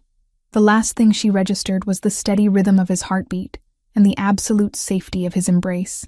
For the first time in 3 years, Elowen fell asleep without fearing her power. And for the first time in 24 years, Hadrian closed his eyes without dreading nightmares. Hours later, Elowen woke to find him still holding her, his breathing deep and peaceful. True sleep, unmarred by torment. She traced the strong line of his jaw. He stirred, golden eyes opening slowly. How long? A few hours. She stretched cautiously. How do you feel? Hadrian considered seriously. Lighter. Like I've been carrying boulders and someone finally lifted them. He caught her hand, pressing it over his heart. Whole. You made me whole. We made each other whole. Elowen laced their fingers together. I spent 3 years believing my power was a curse. You showed me it could be a gift. Then we're even. His smile held warmth she'd never seen before, though I'm still going to ask that question daily. She laughed. You're relentless. I'm a king. Relentless is a requirement. He rolled her beneath him gently. But I can be patient. Take all the time you need. Elowen looked up at him, this powerful man who'd demanded she cure him, and ended up healing her instead, and knew her answer. But a small part of her wanted to make him work for it. Ask me tomorrow, she whispered. Tomorrow, he agreed, and kissed her until both of them forgot about everything else. Chapter 7. The Assembly. Elowen accepted Hadrian's proposal 3 days after the ritual, standing in the castle gardens under a sky heavy with approaching storm clouds. He'd asked every morning as promised, and on the 3rd morning she'd simply kissed him instead of deflecting. That was answer enough. The announcement rippled through the kingdom within hours. Messengers rode to every regional territory, carrying news that their Alpha King had chosen a mate, an Omega, with the rare and dangerous gift of memory manipulation. By evening, responses began arriving. Most were congratulatory, formal declarations of loyalty from lesser alphas, who knew better than to question their king's choices. But 3 letters carried a different tone, and Finian brought them to Hadrian's study with a grim expression. "The Northern Territories," the old counselor said, spreading the parchments across the heavy wooden desk. "Alpha Vaughn, Alpha Cormac, and Alpha Ronan. They're calling for a formal assembly." Hadrian read through each letter, his jaw tightening with every line. Elowen stood beside him, reading over his shoulder. The words were carefully diplomatic, but the message underneath was clear. "Prove she's safe, or we won't recognize her as queen." "They're questioning my judgment," Hadrian said quietly, though his voice carried an edge sharp enough to cut. "They're afraid," Elowen corrected, though her stomach twisted with anxiety. "An Omega who can reach into minds and erase whatever she wants? I'd be afraid too. You would never. They don't know that." She placed a hand on his shoulder, feeling the tension coiled there. "They only know the stories. Omega powers that went wrong, caused madness, destroyed packs. They need to see for themselves." Finian nodded slowly. "The assembly is in 2 weeks. All regional alphas will attend for the quarterly council. It's tradition. They'd be coming anyway. But now they'll be watching her specifically. Then let them watch." Hadrian covered Elowen's hand with his own. "You've done nothing wrong. You saved me when no one else could. That's all they need to know." But Elowen knew it wouldn't be that simple. She spent the next 2 weeks preparing, studying every scroll Finian could find about political protocol and alpha hierarchy. Seren helped her choose appropriate clothing, a deep purple gown that complemented her unusual eyes, elegant, but not ostentatious. The gold circlet Hadrian commissioned for her was simple, just a thin band with a single violet stone. "You look like a queen," Serene said the morning of the assembly, adjusting the circlet carefully in Elowen's hair. "I feel like I'm about to be judged by a pack of wolves." Elowen's hands trembled slightly as she smoothed the fabric of her gown. "You are," Seren said bluntly, then softened. "But you're not alone. The king stands with you. Finian stands with you. And everyone in this castle has seen what you did for him. We know who you are." The great hall had been prepared for the assembly. Long tables formed a U-shape, with Hadrian's throne at the head, and seats for 20 regional alphas along the sides. Elowen's place was beside Hadrian's throne, a smaller chair, but elevated on the same platform, a statement of equality that would not be missed. The alphas arrived throughout the morning, each announced by title and territory. Elowen watched them enter, studying faces and body language. Most were older men, scarred from decades of maintaining their territories. A few were younger, eyes sharp with ambition. And 3, Vaughn, Cormac, and Ronan, entered together, their expressions carefully neutral but their posture aggressive. When everyone was seated, Hadrian stood. The room fell silent instantly. "We gather as tradition demands," he began, his voice carrying the weight of absolute authority, "to discuss the state of our territories, settle disputes, and ensure the continued strength of our people. But first, I present to you my chosen mate and your future queen, Elowen of the Western Woods." Elowen rose, keeping her spine straight and her chin level. She could feel every eye on her, assessing, judging, measuring her worth. The mate bond thrummed between her and Hadrian, a steady reminder that she wasn't alone. "We congratulate you, my king," Alpha Cormac said, his tone formal. "It is good for a ruler to have a mate. Stability strengthens the crown." "Indeed," Alpha Vaughn added, and Elowen caught the subtle emphasis. "Though we wonder at the choice of one so uniquely gifted, memory manipulation is a power that raises questions." "What questions?" Hadrian's voice dropped dangerously low. Vaughn met his gaze without flinching. "Practical ones. If our queen can reach into minds and change what we remember, how do we know what's real? How do we know our own thoughts are ours?" Murmurs rippled through the hall. Other alphas shifted in their seats, some nodding agreement, others watching Hadrian warily. "You question my mate's honor," Hadrian said flatly. "That is questioning mine. We question nothing," Alpha Ronan interjected smoothly. "We simply seek reassurance. Surely the lady understands our concern. A demonstration, perhaps, of her control and discretion." Elowen felt Hadrian's anger spike through the bond. She touched his arm lightly, a silent request. He glanced at her, golden eyes blazing, but she nodded once. "Let me handle this. You want proof that I won't abuse my power," she said, addressing the hall directly. "That's reasonable. Alpha Vaughn, would you volunteer for a demonstration?" Vaughn's eyes narrowed. "What kind of demonstration?" "I'll enter your mind, locate a specific memory you choose, and share it with everyone here. No erasure, no manipulation. Just proof that I can be precise and controlled." She paused, holding his gaze. "Unless you have memories you'd prefer to keep private?" The challenge hung in the air. Vaughn couldn't refuse without appearing weak or suspicious. He stood slowly, moving to the center of the hall. "Very well. I'll choose a memory of my first hunt as Alpha. Something significant but harmless." Elowen descended from the platform, aware of Hadrian's protective instinct flaring through the bond.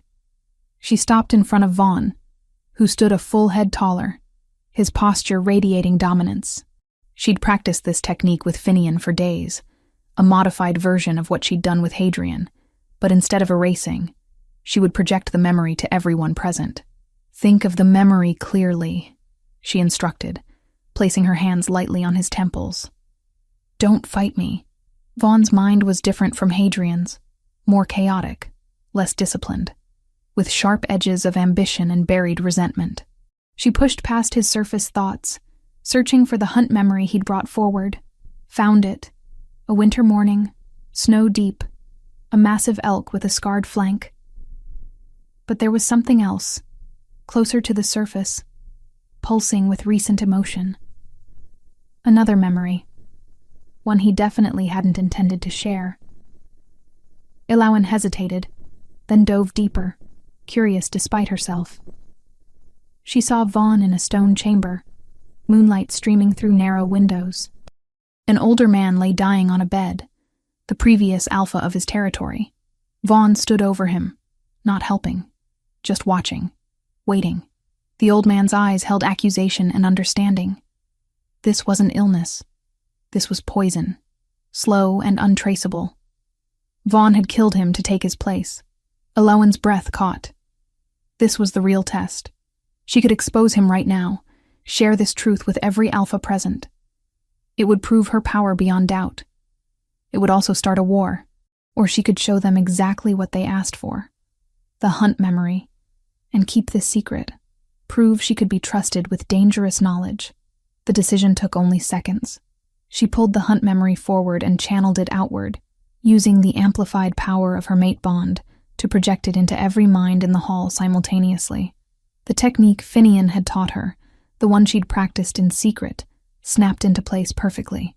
Every alpha saw what Vaughn remembered: the snowy forest, the careful tracking, the moment of the kill. Clean, honorable, exactly what he'd wanted them to see. Elowen released her hold on his mind and stepped back. Vaughn's face had gone pale, his eyes wide with shock. He knew what she'd found. He knew what she could have revealed. "The memory of Alpha Vaughn's first hunt," she announced to the hall. "As requested. No manipulation, no erasure. Just observation and sharing." The alphas stirred, many looking impressed. Alpha Cormac nodded slowly, a remarkable demonstration of control and discretion. That last word was aimed at Vaughn, who still stood frozen. Elowen met his eyes directly, letting him see her choice reflected there. "I could have destroyed you. I didn't. Remember that." Vaughn slowly bent his head in acknowledgement. Not quite submission, but recognition. "The lady has proven her skill," he said, his voice rough. "And her wisdom." Elowen returned to the platform, feeling Hadrian's pride and confusion through the bond. He didn't know what she'd found, but he trusted her judgment. That trust was more valuable than any public display of power. "Are there further questions?" Hadrian asked, his tone making it clear there had better not be. Alpha Cormac stood. "No questions, my king. I believe we can all agree that your mate is both powerful and responsible. The combination is rare and valuable. We welcome her." One by one, the other alphas rose and bowed, some deeper than others, but all acknowledging her place. Vaughn was last, his bow the deepest of all. Political theater, perhaps, but the message was clear. She had passed their test. The rest of the assembly proceeded with typical business. Border disputes, trade agreements, resource allocation. Elowen sat beside Hadrian, learning the rhythms of governance, noting which alphas worked together and which barely tolerated each other. Finian sat below the platform, occasionally passing notes with additional context. When the formal proceedings finally ended, the alphas dispersed to guest quarters. A feast would follow that evening, another tradition. But first, Hadrian pulled Elowen into a private anteroom. "What did you see in Vaughn's mind?" he asked immediately. "Something happened." "I felt your shock." Elowen hesitated, then told him everything. Hadrian's expression darkened with each word. "He murdered his predecessor. That's treason against pack law. You should do nothing." Elowen interrupted gently. "Not yet. Vaughn knows I could expose him any time. That makes him controllable. An enemy with a leash is more useful than a martyr with sympathizers."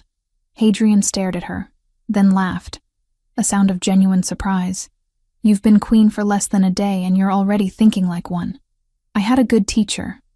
She stepped closer, resting her forehead against his chest. "Was I wrong? Should I have revealed him?" "No." Hadrian wrapped his arms around her. "You were right. Strategic mercy is sometimes stronger than righteous justice. But I want Vaughn watched. Closely." "Agreed."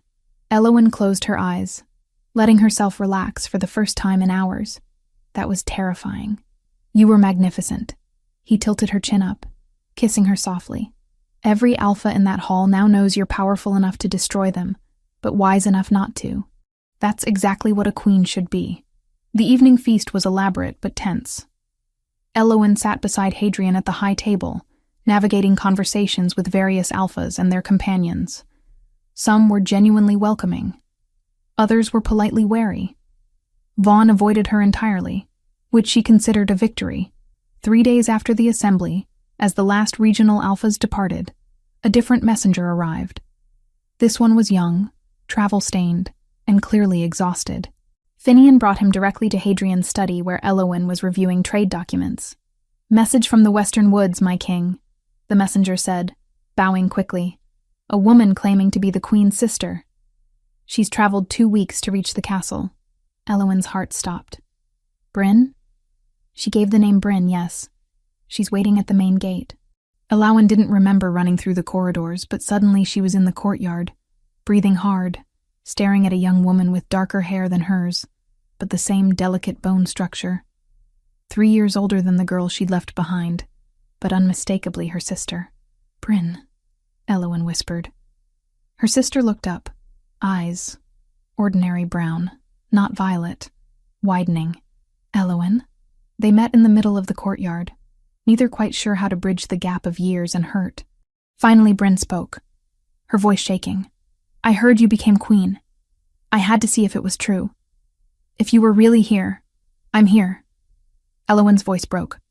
"I'm so sorry. For what I did, for leaving, for—" "Stop." Bryn held up a hand. "I didn't come for apologies.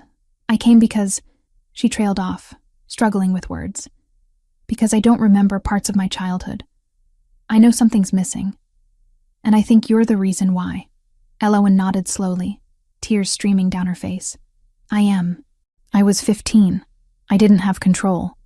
We were fighting and I touched you and you took 2 years from me."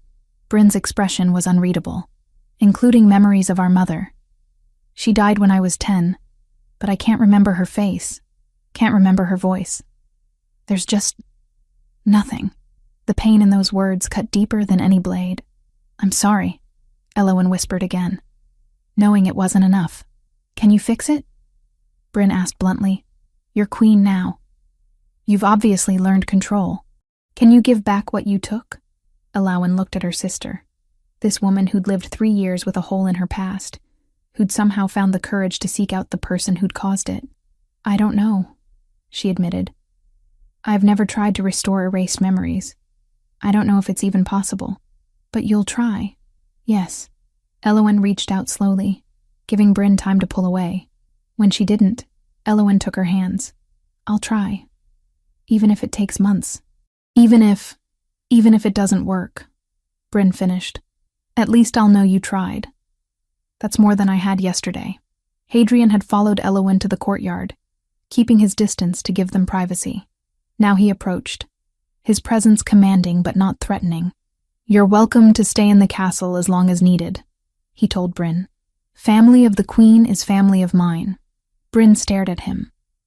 This legendary Alpha King she'd only heard about in stories. Then looked back at Elowyn. You really are, Queen. I really am. Elowyn managed a watery smile. It's been a strange few months. I want to hear everything. Bryn squeezed her hands. But first, when can we start? Trying to fix what was broken. Tomorrow, Elowyn promised. We'll start tomorrow. That night, lying beside Hadrian in the massive royal bed, Elowyn stared at the ceiling and wondered if she was making promises she couldn't keep. You'll find a way, Hadrian murmured, reading her anxiety through the bond. You always do. What if I can't? What if the memories are just gone? Then you'll have tried. And your sister will know you cared enough to try. Sometimes that's all we can offer. The attempt itself. Elowyn turned to face him, studying his features in the dim candlelight. When did you become so wise? When I met an Omega who taught me that broken things can be healed. He pulled her closer. You gave me back my brother's love. Maybe you'll give your sister back your mother's. And if you can't, at least you'll give her the truth. That matters too. Elowyn closed her eyes, letting his certainty anchor her. Tomorrow she would face another impossible task. Tonight, she would rest in the arms of her mate and remember that she wasn't alone anymore. Outside their window, the moon rose full and bright over the kingdom that was now hers to protect. Queen of shifters, wielder of dangerous power, and finally, coming home to the family she'd thought lost forever. Chapter 8. Restoration. The restoration process began the following morning in the same chamber where Elowyn had healed Hadrian months earlier. Bryn sat in the carved chair, hands gripping the armrests with white-knuckled intensity.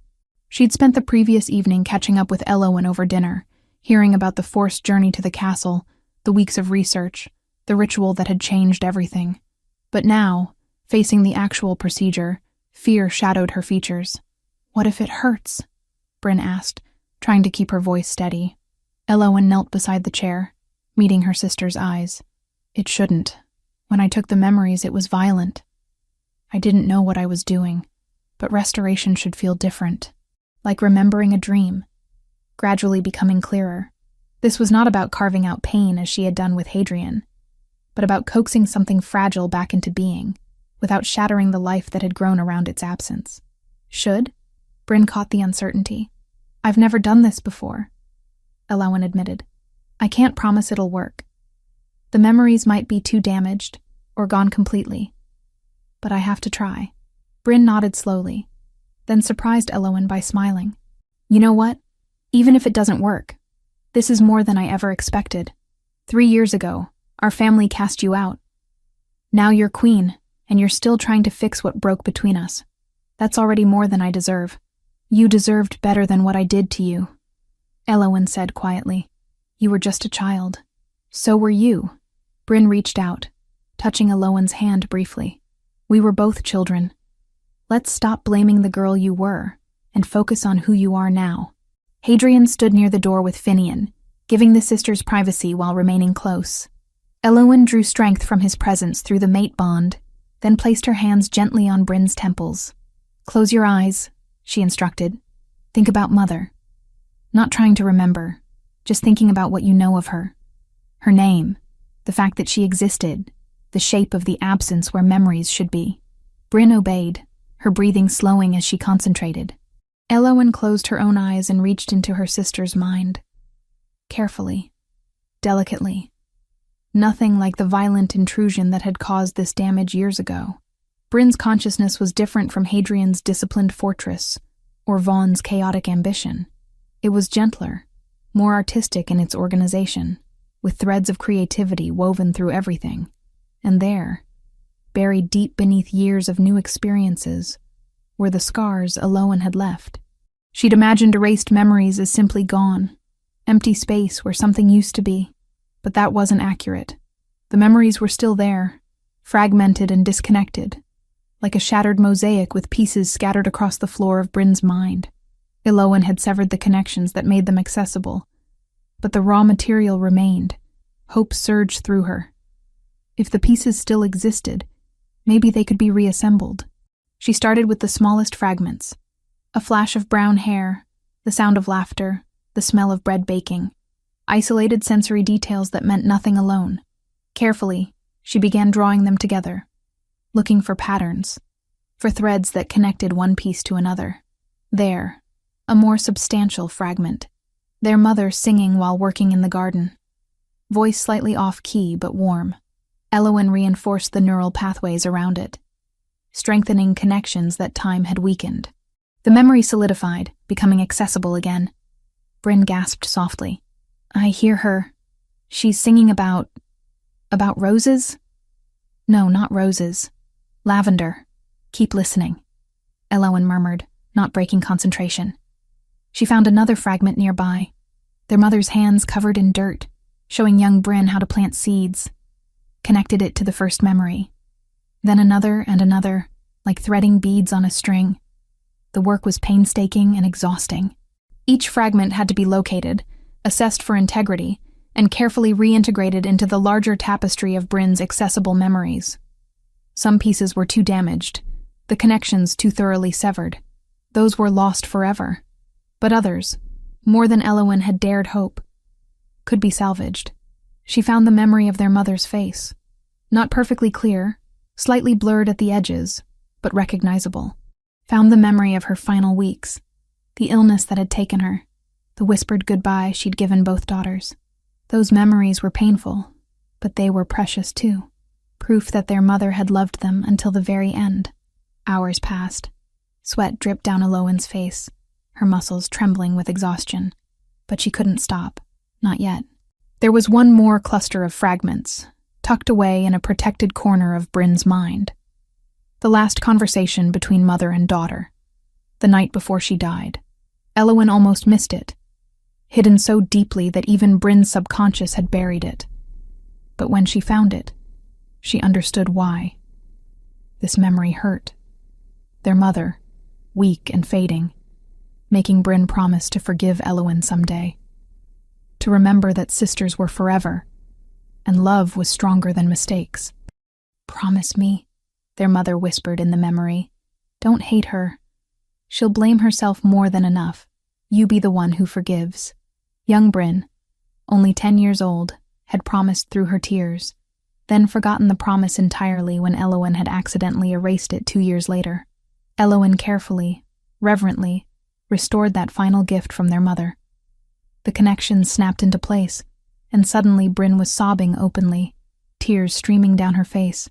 She made me promise, Bryn choked out. I forgot. When you took the memories, I forgot I'd promised to forgive you. Oh gods, Elowen.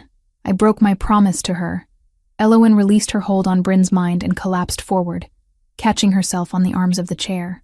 You didn't break it, she managed, her voice hoarse with exhaustion. You kept it. You came here. You gave me a chance. That's forgiveness. Bryn pulled Elowen into a fierce embrace, both sisters crying, 3 years of pain and guilt finally bleeding out between them. Hadrian moved forward instinctively, but Finian caught his arm, shaking his head. This moment belonged to them alone. When they finally pulled apart, Bryn cupped Elowen's face in her hands, studying her with eyes that now held recovered memories. I remember Mother's face. I remember how she smelled like lavender and honey.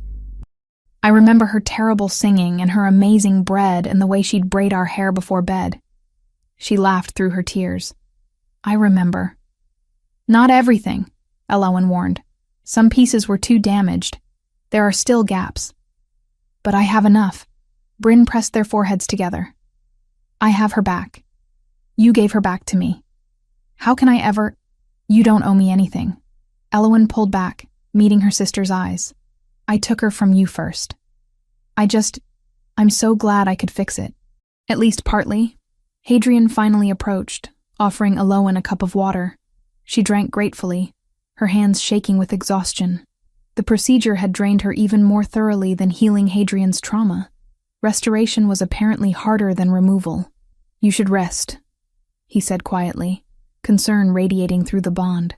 In a moment, Elowen turned back to Bryn. "Will you stay?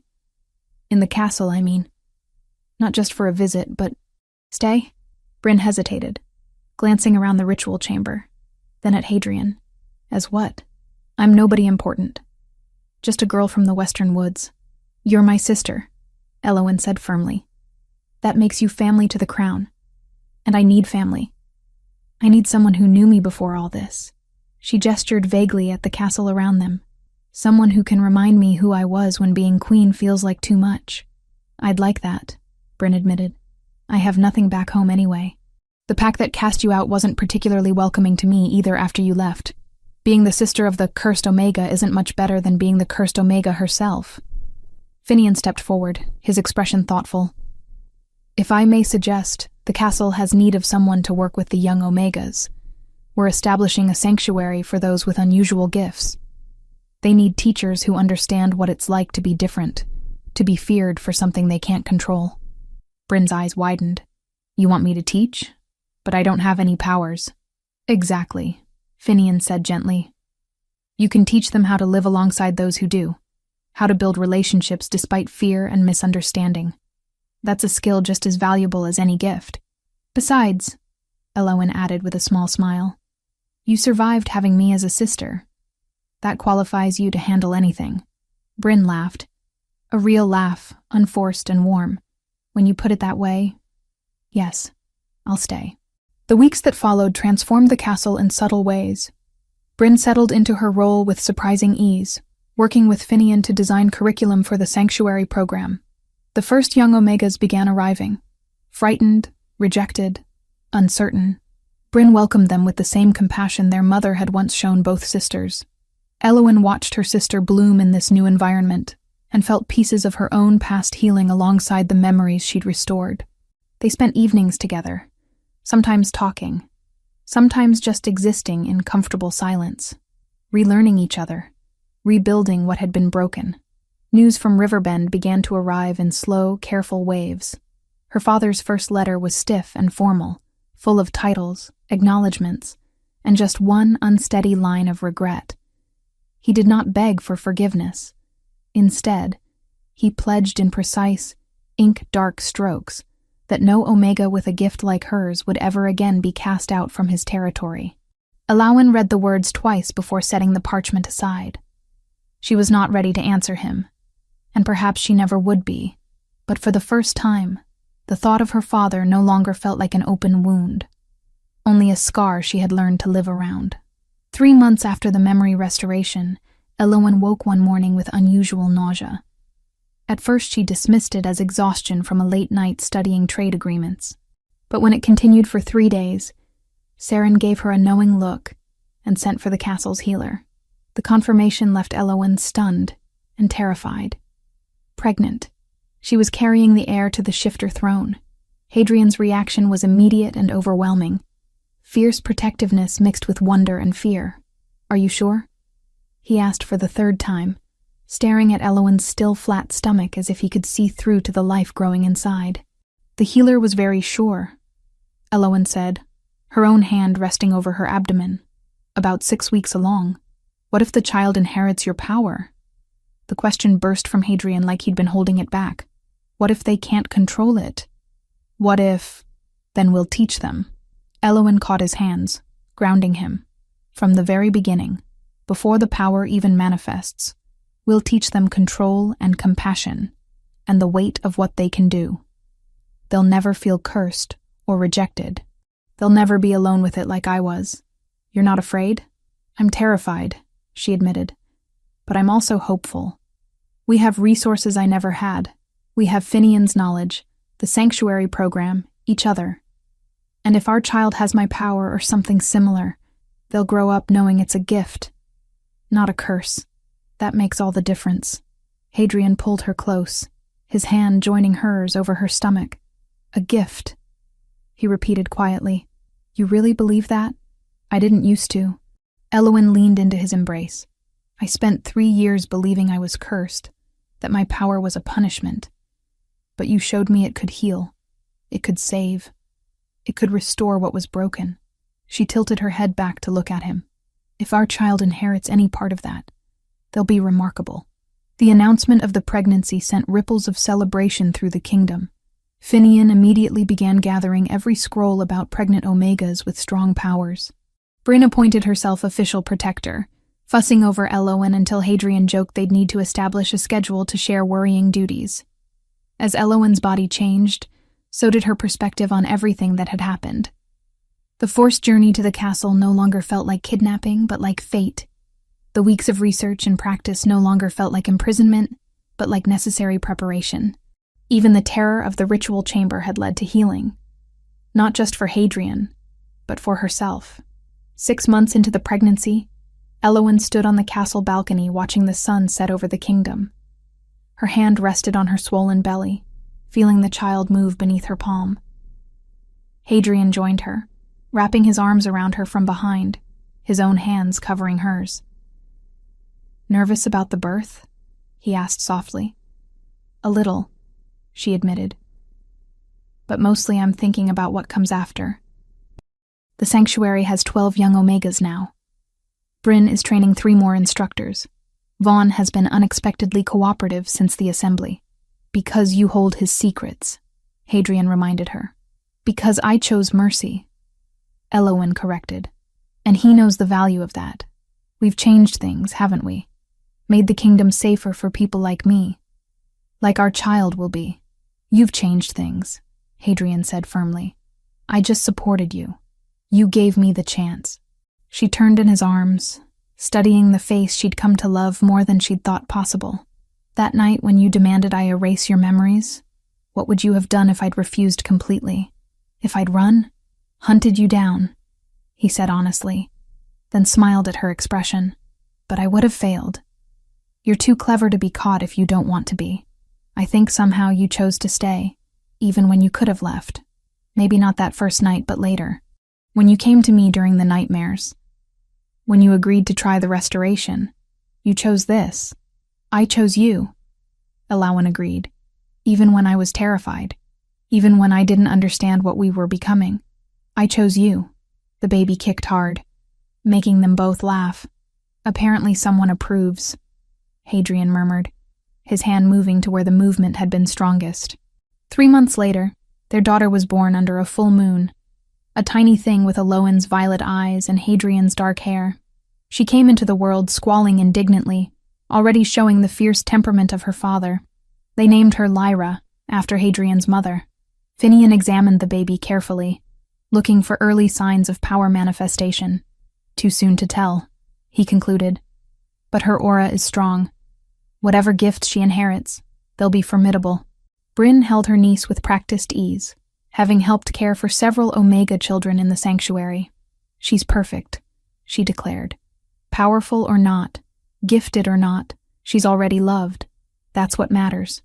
Elowen watched her sister cradle the baby and felt a surge of gratitude so intense it brought tears to her eyes. Everything that had broken between them had been repaired.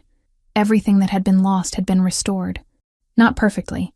There were still gaps in Bryn's recovered memories, still scars from their years apart. But they had each other again. They had family. That night, with Lyra sleeping in a cradle beside their bed and Hadrian dozing in a chair after refusing to leave them alone, Elowen reflected on the strange journey that had brought her here, from isolated cabin to royal castle, from cursed Omega to queen, from destroyer of memories to restorer of them. She'd told Hadrian once that power without purpose was a prison, but love had given her power purpose. Love had transformed curse into gift, isolation into belonging, fear into hope. The castle had established a tradition now. Every full moon, young Omegas with unusual gifts gathered in the great hall to share their progress, their struggles, their victories. No one was turned away. No one was called cursed. And every child who came through those doors learned what Elowen herself had only recently discovered, that being different wasn't something to hide or fear, but something to understand and master and ultimately use for good. Lyra would grow up in that environment, She would never know the loneliness Elowen had endured. Whatever powers she developed, she would learn to wield them with confidence and compassion. She would have parents who understood, mentors who cared, and a kingdom that valued her gifts rather than fearing them. Elowen rose carefully from the bed and moved to the cradle, looking down at her sleeping daughter. Lyra's tiny hand curled around her finger, grip surprisingly strong for someone so small. "Your father taught me that strength includes compassion," Elowen whispered to the sleeping baby, "that a ruler can govern with heart as well as authority. And I'll teach you that power is a responsibility, not a weapon. That the strongest gift we have is choosing mercy when we could choose destruction." Hadrian stirred in his chair, opening golden eyes that immediately found her. "Talking to her already? She should know who we are," Elowen said softly. "What we believe. What we'll teach her." He stood, joining her beside the cradle, wrapping one arm around her shoulders. "She'll be extraordinary," he said with absolute certainty. "Just like her mother. She'll be loved," Elowen corrected. "That's all that matters." Outside their window, the moon shone full and bright over a kingdom transformed. Where Omegas with dangerous gifts had once been rejected and isolated, they now found sanctuary and training. Where fear had ruled, understanding slowly grew. It wasn't perfect, change never happened overnight. But it was happening. And in the royal chambers, surrounded by the family she'd rebuilt from ashes, Elowen finally felt what she'd been searching for her entire life: home. Not a place, but people. Not perfection, but acceptance. Not power alone, but power tempered with love and wielded for protection rather than destruction. The curse had become a gift. The monster had become a healer, and the isolated Omega in a forest cabin had become a queen who changed the world simply by choosing compassion over fear. It was more than she'd ever dreamed possible. It was everything she'd never known she needed. It was home. The end.